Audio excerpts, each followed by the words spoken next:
ما همیشه دنبال دشمن بیرونی میگردیم. میگیم استکبار، صهیونیسم، فراماسون. اما یه سوال، اون زمان که هیچ کدوم از اینا نبود، چرا خدای مسلمونا خودشونو میکشتن؟ عبیدالله ابن زیاد و شمر سر امام حسین رو بریدن و فرستادن نزد یزید. مختار سر این دو رو برید و فرستاد خدمت محمد حنیفه. مصعب پسر زبیر سر مختار رو برید و فرستاد نزد برادر بزرگترش عبدالله ابن زبیر. حجاج ابن یوسف سر عبدالله ابن زبیر رو برید و فرستاد خدمت عبدالملک پسر مروان. و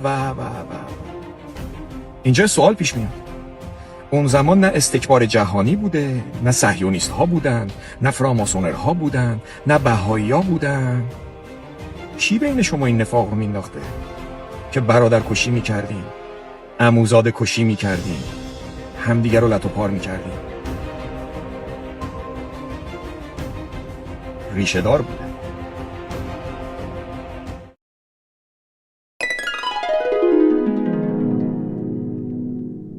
باید برگردیم به همون نقطه آغاز، به روزی که پیامبر اسلام در قدیر علی ابن ابی طالب را به عنوان جانشین خودش معرفی کرد.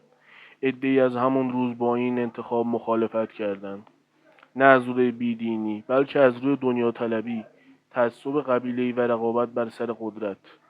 بعد از رحلت پیامبر، خلافت که حق طبیعی و شرعی علی علیه السلام بود از او سلب شد و قدرت به دست کسانی افتاد که در زمان پیامبر تا لحظه‌های آخر با اسلام جنگیده بودند. خاندان ابوسفیان که سالها پرچمدار جنگ با پیامبر بودند، در کمتر از چند دهه بعد فرمانروای جهان اسلام شدند و اینجا بود که اسلام از مسیر عدالت به مسیر قدرت چرخید. اما آیا فقط اونا مقصر بودند؟ نه.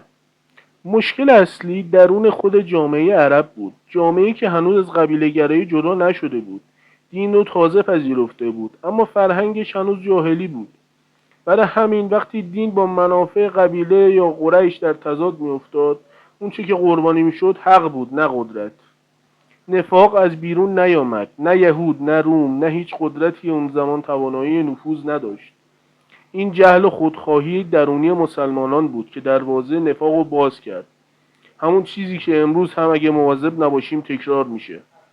اسلام در آغاز برای تربیت انسان آمد، اما وقتی به جای تربیت دنبال حکومت رفتن، دین به ابزاری برای سیاست تبدیل شد و خون برادری بر زمین ریخت که پیامبر گفته بود حسین از امت من است و من از حسینم.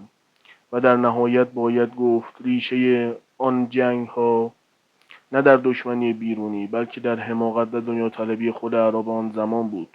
وقتی ایمان ظاهری شد و عقل خاموش، نفاق به نام دین حرف زد و تاریخ تکرار شد.